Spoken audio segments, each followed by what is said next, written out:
బేసిక్‌గా ఈ వీడియో పెట్టడానికి ముఖ్య కారణం ఏందంటే,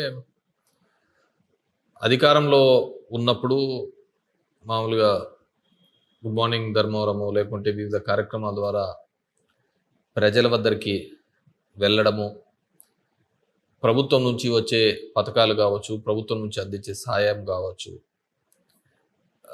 అందుతుందా లేదా అనేది ఒక విశ్లేషించుకొని అక్కడ ఆ సమస్యకు ఒక సమాధాన రూపంలోనో ఆ సమస్యను పరిష్కరించే విధంగా మనము ప్రయత్నం చేస్తూ ఉంటాం. ఆ విధంగా ఎన్నో సమస్యలను పరిష్కరించడం కూడా జరిగింది. చాలా చోట్ల కూడా ఈ విధంగా అయితే బెనిఫిట్ పొందగలుగుతామా అనేది కూడా చాలామంది పబ్లిక్ కూడా అవేర్నెస్ రావడం జరిగింది. సరే, మనకు ఇప్పుడు ప్రతిపక్షంలో ఉన్నాం కాబట్టి, ప్రతిపక్షంలో ఉన్నప్పుడు చాలా మటుకు కూడా గతంలో అయితే మనమైతే పార్టీలు చూడడం, ప్రాంతాలను చూడడం, కులం చూడడం, మతం చూడడం అని పథకాలన్నీ కూడా ఇస్తూ రావడం జరిగింది. కానీ ఇప్పుడు అధికార పార్టీల వాళ్ళు ఒక కొత్త పద్ధతిని, మీరు వైఎస్ఆర్ కాంగ్రెస్ పార్టీతో తిరిగినారు, దాంట్లో తిరిగినారని ఒక కొత్త ఆలోచన విధానం చేస్తూ పథకాలు నిలబెట్టే కార్యక్రమం చేస్తున్నారు. నా నియోజకవర్గంలోనే కొన్ని గ్రామాలలో జరగడం జరిగింది. సో ఈ వీడియో ద్వారా ఎక్కడైనా కానీ మన ఇంటి మీదకి దాడి జరగడం కానీ, మన మీదకి దాడి జరిగినప్పుడు పోలీస్ స్టేషన్కి వెళ్ళినప్పుడు ఆ పోలీస్ స్టేషన్కు సంబంధించి అక్కడ అధికారి స్పందించకపోతే, అక్కడ ఉన్న స్టేషన్ హౌస్ ఆఫీసర్ SHO అంటారు, ఆయన స్పందించకపోతే మనం ఏం చేయాలంటే, ఇదిగో సార్ మా కంప్లైంట్ ఇచ్చినాం, దీని మీద మీరు కేసు కట్టాలి అని. అది ఎటువంటి కంప్లైంట్ అయినా సరే, ఎటువంటిది తీసుకున్నా కానీ ఖచ్చితంగా తీసుకొని FIR చేయాల్సిన బాధ్యత SHOకు ఉంటుంది. 24 గంటల లోపల కేసు కట్టాల్సిన బాధ్యత SHOకు ఉంటుంది. ఇచ్చిన ప్రతి కంప్లైంట్ కూడా నేను ఈరోజు ప్రతి ఒక్క కార్యకర్తకి, ప్రతి ఒక్క లీడర్లకు కూడా చెప్పదలుచుకునేదంటే, మీరు ఏ కంప్లైంట్స్ ఎప్పుడు ఇస్తున్నా కానీ, అది కలెక్టర్ ఆఫీస్లో కావచ్చు, MRO ఆఫీస్లో కావచ్చు, RDO ఆఫీస్లో కావచ్చు, MDO ఆఫీస్లో కావచ్చు, ఇంకే ఆఫీస్లో ఇస్తున్నప్పుడు కానీ అక్కడ అక్నాలెడ్జ్మెంట్ తీసుకోండి. అంటే రసీదు తీసుకోండి, సీలేసి వాళ్లకు ఇదిగో మీకు కంప్లైంట్ ఇచ్చినాము అని చెప్పే విధంగా ఒక అక్నాలెడ్జ్మెంట్ తీసుకోండి. అదేవిధంగా పోలీస్ స్టేషన్లో కూడా మీరు ఇచ్చిన తర్వాత వాళ్ళు కేసు రిజిస్టర్ చేస్తారా లేదా, కేసు రిజిస్టర్ చేయలేకుండా వాళ్ళు పంచాయతీ పెట్టాలని చూస్తూ ఉంటారు. దాని లేకుండా మన కేసే కావాలనుకుంటున్నప్పుడు ఖచ్చితంగా అక్కడ ఉన్న ఆఫీసర్ ఎవరైతే ఉన్నారో, మేము ఇచ్చినాము కాబట్టి మాకు కేసు ఖచ్చితంగా రిజిస్టర్ చేయాలి, లేదు అనుకుంటే మీరు కంప్లైంట్ తీసుకుంటున్నట్టు విచారిస్తాము, చేస్తాము అని కూడా చెప్తూ ఉంటారు. అలాంటప్పుడు ఇది నా కంప్లైంట్, ఇది నాకు రసీదు వేసి ఇవ్వండి అని చెప్పి వాళ్ళతో రసీదు తీసుకొని ఇవ్వండి. కొంతమంది, ఎందుకంటే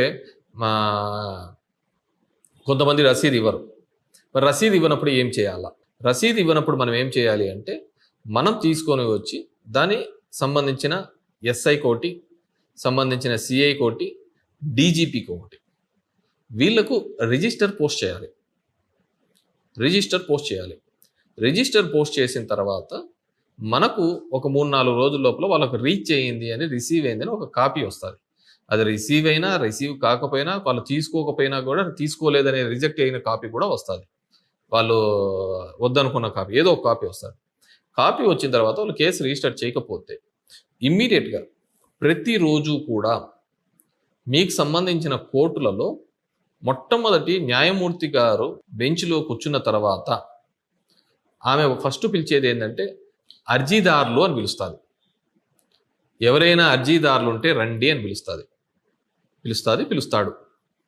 సో అర్జీదారులు అని పిలుస్తానే గౌరవ న్యాయమూర్తులు ఇమ్మీడియట్గా మీరు పొద్దున్నే వెళ్ళి, ఇదిగో మేము ఇంతకుముందు ఈ విధంగా జరిగితే కంప్లైంట్ ఇచ్చినాము, అయినా రిజిస్టర్ చేయలేదు, కాబట్టి మేము రిజిస్టర్ పోస్ట్ చేసినాము, అయినా కూడా చేయలేదు, దాని యొక్క రసీదులన్నీ చూపించి ఇదిగో పలానా తేదీ ఇచ్చినాం, పలానా తేదీ అని చెప్పేసి న్యాయమూర్తి గారికి అక్కడికే ఇస్తే ఇమ్మీడియట్గా త్రూ కోర్టు, న్యాయమూర్తి ద్వారా కేసు తక్షణమే రిజిస్టర్ కాబడుతుంది. అది ఎటువంటిదైనా సరే తక్షణమే రిజిస్టర్ కాబడుతుంది. సో ఇమ్మీడియట్గా గౌరవ న్యాయమూర్తి సంబంధించిన అధికారులకు ఇచ్చి కోర్టు కేసు రిజిస్టర్ చేయమని చెప్పేసి చెప్పడం జరుగుతుంది. సో ఆ విధంగా FIR రిజిస్టర్ చేయబడుతుంది. సో నేను ఒకటి రెండోది వచ్చి కొన్ని దెబ్బలు తగిలింటాయి. దెబ్బలు తగిలినా కానీ అంటే చెయ్యి ఇరగడం కానీ వైటల్ ఆర్గాన్స్కి బాగా ఇంజ్యూర్డ్ అయి ఉంటాయి. కానీ మనం ఇచ్చిన కేసుకు వాళ్ళు ఏం చేస్తారంటే 324 అంటే ఇప్పుడు సెక్షన్లు అవి కూడా చెప్తాను నేను. సో దానిలో బెయిలబుల్ సెక్షన్లకి వేస్తారు. అంటే వాళ్ళు అంత దాడి జరిగినా దాని మీద బెయిలబుల్ సెక్షన్లు వేస్తా అంటారు.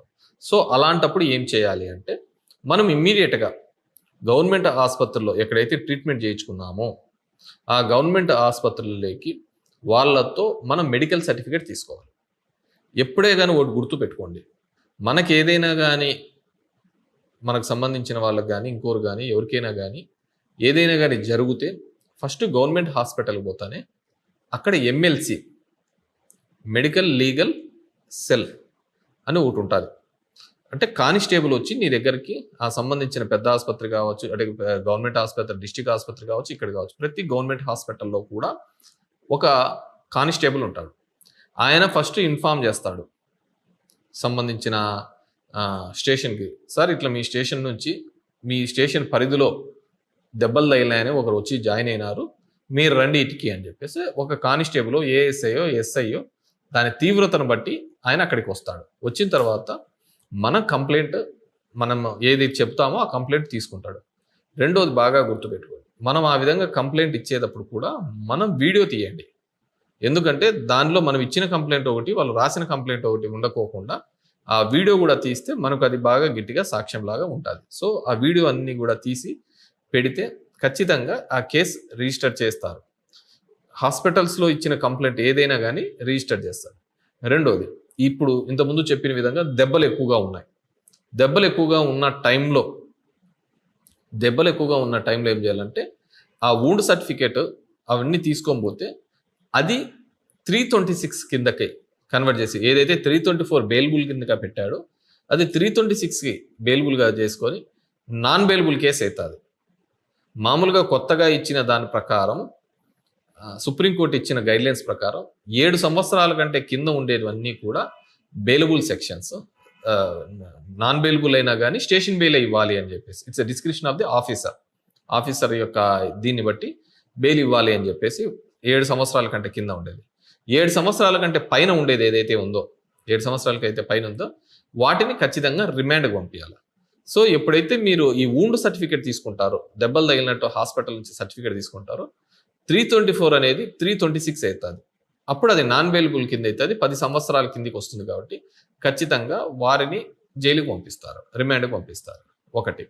సో ఇది మీరు చేసుకోవాల్సిన ఇంకోటి ఏంటంటే దీంట్లో బెయిలబుల్ సంబంధించి 324 కానీ 323 కానీ ఈ దీనికి సంబంధించి వచ్చినప్పుడు బెయిలబుల్ సెక్షన్కు 41A నోటీస్ ఒకటి ఇస్తారు. అది ఇచ్చినంటే మనం అక్కడ పోయి విచారణకు హాజరైనట్టు అది తీసుకొని రావాలన్నమాట. సో బెయిలబుల్కి తీసుకుంటే ఆ 41A నోటీస్ తీసుకుంటే వాటికి ఇన్వెస్టిగేషన్ మనం సహకరించినాము అని ఏ దానికైనా గుర్తుపెట్టుకోవాలి. ఒకటి, ఇన్వెస్టిగేషన్కి సహకరిస్తున్నంత వరకు ఎవరు ఏమీ చేసే కదా, ఎవరు ఇన్వెస్టిగేషన్ సహకరించినప్పుడే ఇవన్నీ కూడా ముందుకు వస్తూ ఉంటాయి. సో నేను ఈరోజు ఈ వీడియో ద్వారా, ఎందుకంటే how to protect our self, మనకు జరిగిన 24 గంటలు అనేది చాలా ఇంపార్టెంట్. ఒక కంప్లైంట్ ఇచ్చిన తర్వాత 24 గంటల లోపలనే మనం ఇచ్చే కంప్లైంట్ బేస్ అవుతుంది. ఎందుకంటే డిలే ఎఫ్ఐఆర్ అంటారు. మనం ఇచ్చే కంప్లైంట్ కన్నా లేట్ అయింది అనుకో, ఖచ్చితంగా ఆ కేసు బలహీనపడుతుంది. కాబట్టి తక్షణమే ఆ కంప్లైంట్ ఇచ్చే కార్యక్రమం కూడా చేసే కార్యక్రమం చేయండి. కంప్లైంట్ కూడా డిలే అయితే కేసు బలహీనపడుతుంది. సో జరిగిన తక్షణమే ఆ కంప్లైంట్ ఇచ్చే కార్యక్రమం చేయండి. సో ఆ విధంగా ఎవరైనా కానీ మన మీద దాడులు చేయడానికి కానీ, పోలీసులు కావచ్చు ఇంకోరు కావచ్చు ఏకపక్షంగా వ్యవహరించుకోకుండా ఉండడానికి వీలుంటుంది. మూడోది, మన వాళ్ళను ఎవరైనా కానీ పోలీసులు తీసుకొని పోయిన తర్వాత వస్తారు, రోజు రాత్రి వస్తారు, సడన్గా తీసుకొని పోతారు. తీసుకొని పోయినప్పుడు ఖచ్చితంగా మీరు ఫొటోస్, వాళ్ళు ఎవరైతే వస్తున్నారో వాళ్ళ ID కార్డ్స్ అన్నీ కూడా ఖచ్చితంగా వెరిఫై చేయండి. చేసి 24 గంటలు ఏ స్టేషన్కి తీసుకొని పోతున్నారో కూడా వాళ్ళని అడగండి, వాళ్ళు వీడియో తీసుకొని వాళ్ళతో మాట్లాడండి. 24 గంటల లోపల వాళ్ళు తీసుకొని పోయిన తర్వాత అరెస్ట్ చూపించాలి. ఒకటి, అరెస్ట్ చూపించాలి. అరెస్ట్ చూపించిన తర్వాత ఆ మధ్యలో ఎప్పుడైనా కానీ ఎవరైనా కానీ మనల్ని మన వాళ్ళను ఎవరైనా కానీ ఇబ్బంది పెట్టే కార్యక్రమం అంటే శారీరకంగా కొట్టడం కానీ హింసించడం కానీ ఏదైనా చేస్తే ఇమ్మీడియట్గా మీరు జడ్జి దగ్గర మళ్ళీ ఖచ్చితంగా అరెస్ట్ అయిన వాళ్ళను చూపించాలి, రిమాండ్ చూపించాలి. ఆ చూపించే క్రమంలో జడ్జి దగ్గరికి తీసుకొని పోతే ఖచ్చితంగా ఆ జడ్జి దగ్గర మనకి ఎక్కడైతే దెబ్బలు తగిలాయో అవి నీట్గా చూపించి న్యాయమూర్తి గారు, గౌరవ న్యాయమూర్తి గారు ఈ విధంగా నన్ను తీసుకొని పోయి అక్రమంగా తీసుకొని పోయి నన్ను కేసులో ఇరికి పెట్టి నన్ను ఈ విధంగా హింసించినారు అని న్యాయమూర్తి దగ్గర పంపిస్తే న్యాయమూర్తి గారు ఇమ్మీడియట్గా దీనికి పంపిస్తుంది, హాస్పిటల్కి పంపిస్తుంది. న్యాయమూర్తి గారు హాస్పిటల్కి పంపించేసి ఆ వూండ్ సర్టిఫికేట్స్ అన్ని తీసుకొని వచ్చి, అంటే దెబ్బలు తగిలినాయా, కొట్టిన దెబ్బలా లేకుంటే ఇంకో దెబ్బలు అన్నీ తీసుకొని వచ్చి ఖచ్చితంగా ఏ అధికారి అయితే ఆ విధమైన పని చేసింటాడో ఆ అధికారి మీద కూడా కేసు రిజిస్టర్ నమోదు కాబడుతుంది, ఆ అధికారి మీద కూడా కేసు నమోదు కాబడుతుంది. మనల్ని ఎవరైనా కావచ్చు పోలీసులు వాళ్ళు తీసుకొని పోయి ఉంటారు. తీసుకొని పోయిన తర్వాత వాళ్ళని తీసుకొని పోయిన తర్వాత వాళ్ళు ఎక్కడ ఏ పోలీస్ స్టేషన్లో ఉన్నారు చెప్పరు, ఎక్కడ పెట్టారో చెప్పరు. ఒక రోజులో 24 గంటల లోపల చూపించాల్సిన వాళ్ళు ఇంకా చూపించారు, రిమాండ్ చూపించారు. వాళ్ళు ఎక్కడ పోయినాడో తెలియదు. మనకు ఒక డౌట్, అది వాళ్ళు తీసుకుపోయినారా లేకుంటే బయట వాళ్ళు కిడ్నాప్ చేశారా, ఎలా చేసినారని తెలియనప్పుడు మనము హెబియస్ కార్పస్ పిటిషన్ అని ఒక పిటిషన్ వేయవచ్చు. అది హైకోర్టు ద్వారా ఆ పిటిషన్ వేయడము, లేకుంటే ఇక్కడ లోయర్ కోర్టులో కూడా వేయచ్చు. ఆ పిటిషన్ వేస్తే ఖచ్చితంగా గౌరవ న్యాయమూర్తులు వాళ్ళు సంబంధించిన పోలీస్ అధికారులను పిలిపించి ఆ జ్యూడిజిక్షన్ల వాళ్ళను 24 గంటల లోపల వాళ్ళను కేసులోనో చూపించండి, లేదు అంటే వాళ్ళు ఎక్కడున్నారో కూడా వాళ్ళను కనిపెట్టి వాళ్ళకు చూపించాల్సిన బాధ్యతను వాళ్ళ మీద చెప్పే కార్యక్రమం జరుగుతుంది. సో ఇవన్నీ కూడా మన భారత రాజ్యాంగం కల్పించిన చట్టాలు, ఈ వెసులుబాట్లు. సో చాలామందికి ఈ చట్టాల మీద అవగాహన లేకపోవడంతో వాటిని మనం వాడుకోవటం లేదు. సో మీకు ఈరోజు దీని ద్వారా ఆ చట్టాల మీద కూడా అవగాహన కొంత మేరకు వచ్చింటుందని అనుకుంటున్నాను ఖచ్చితంగా. ఎందుకంటే మనము ఆ అవగాహన ఉన్నప్పుడు మనము సంబంధించిన అధికారితో మాట్లాడేటప్పుడు కావచ్చు, మన దగ్గరికి వచ్చిన వాళ్ళతో మనం ఆ విధంగా వాళ్ళను ప్రశ్నించడం మొదలు పెడితే ఖచ్చితంగా మనకు బెటర్ రిజల్ట్స్, ప్రజాస్వామ్య పద్ధతిలో మనము ముందుకు పోవడానికి వీలుగా ఉంటుంది. కాబట్టి అదే సరే ఊరికే తీసుకొని పోయి కొట్టి వదిలేసినారు, కేసు పెట్టలే ఏమీ పెట్టలే, ఊరికే కొట్టి వదిలేసినారు. ఆ సందర్భంలో ఏం చేయాలి అంటే నేను ఇంతకుముందు గతంలో చెప్పిన విధంగా ఎవరు కానీ భారత రాజ్యాంగంలో ఎవరే కానీ ఒక మనిషి మీద దాడి చేయడానికి వీలు లేదు. అలాంటప్పుడు అది పోలీస్ కావచ్చు, ఇంకోరు కావచ్చు. సో అలా ఎప్పుడైనా కానీ పోలీసులు కానీ దాడి చేసి వదిలిపెట్టితే ఇమ్మీడియట్గా నేను ఇంతకుముందు చెప్పిన సందర్భమే అవుతుంది. ఒక క్రిమినల్ కొట్టినా ఇంకెవరు కొట్టినా ఇమ్మీడియట్గా తీసుకొని పోయి కేసు కట్టమని మళ్ళీ స్టేషన్లో అడుగుతాం. వాళ్ళు కట్టకపోతే తెల్లారి న్యాయమూర్తి దగ్గరికి పోతాం. న్యాయమూర్తి దగ్గరకు ఇదిగో నన్ను ఈ విధంగా పోలీసు వాళ్ళు కొట్టారు, తీసుకొని పోయి కొట్టారు కాబట్టి నాకు ఈ దెబ్బలు తగిలినాయంటే ఇమ్మీడియట్గా మళ్ళీ హాస్పిటల్ పంపిస్తారు. ఇమ్మీడియట్గా ఆ పోలీస్ అధికారి మీద కేసు నమోదు చేయబడతాయి. సో నేను ఏ విధంగా చెప్తున్నంటే నేనేం లా స్టూడెంట్ కాదు. నా 18 ఏళ్ళ రాజకీయ జీవితంలో పొద్దున్న లేచిన నుంచి అన్ని వర్గాల వారితోనూ నేను ఉంటాను, అందరితోనూ తిరుగుతూ ఉంటాను, అందరూ కూడా ఉంటారు. సో వీళ్ళందరూ కూడా చట్టం మీద అవగాహన కలిగి ఉంటే, ఇంతకుముందు నేను గుడ్ మార్నింగ్ ధర్మవరం ద్వారా ఏ విధంగా అయితే ప్రభుత్వం యొక్క పథకాలు, ప్రభుత్వం చేసిన చట్టాల మీద అవగాహన ఉంది కాబట్టి నేను ప్రజలకు న్యాయం చేసే దిశగా అడుగులు వేయడం జరిగింది. సో ఈ కారణంలో ఇక్కడ కూడా మనకి ఏదైనా కానీ ఈ ప్రతిపక్షంలో ఉన్నప్పుడు మనం ఏ విధంగా సెల్ఫ్గా ప్రొటెక్ట్ చేసుకోవాలి అనే దానికోసమే ఈరోజు ఈ వీడియోని పెట్టడం జరుగుతుంది. కాబట్టి ఖచ్చితంగా ఈ ఆంధ్రప్రదేశ్లో ఉన్న వాళ్ళు మీరు ఈ విధంగా కక్ష సాధింపు చర్యలు ఎవరు చేపట్టినా, ఏ విధంగా చేపట్టినా కూడా ఈ విధంగా వాటి నుంచి మనకు ఒక సమాధానం, ఒక సొల్యూషన్ దీని ద్వారా తెచ్చుకోవడానికి వీలవుతుందని చెప్పేసి తెలియజేసుకుంటున్నాం. సో అందరూ కొత్తగా చెప్తూ ఉంటారు జూలై 1 నుంచి చట్టాలు అమలు, చట్టాలు అవే ఉన్నాయి, సెక్షన్ల నెంబర్లు మారినాయి. భారతీయ న్యాయ సంహిత అనే BNS అని, అంతకుముందు ఏ విధంగా ఉండేది ఇండియన్ పీనల్ కోడ్ అనేది ఉండేది. 302 అనే సెక్షన్, 302 అనేది ఏంటంటే మర్డర్ చేసినప్పుడు వాళ్ళది కన్విక్షన్ 302 కిందకి కడతారు. 302 ఐపీఎస్ ఉండేది, ఇప్పుడు 103 బిఎన్ఎస్ అయింది. అదేవిధంగా డిఫరెంట్ 323 ఐపీఎస్ మిగతా సెక్షన్లు ఇవన్నీ, 323 అంటే ఇట్స్ ఎ సింపుల్ ఇంజురీ, అది 115 బిఎన్ఎస్ అయిపోయింది. అదేవిధంగా సీరియస్ గ్రీవెన్స్, సీరియస్ ఇంజురీస్ ఉండే దాంట్లో 326 ఐపీసీ ఉండేది, ఇప్పుడు 118 బిఎన్ఎస్ కిందికి మారడం జరిగింది. అంతే తప్ప వాటిలో వచ్చినది ఇది లేదు, మారిన సందర్భం ఏం లేదు.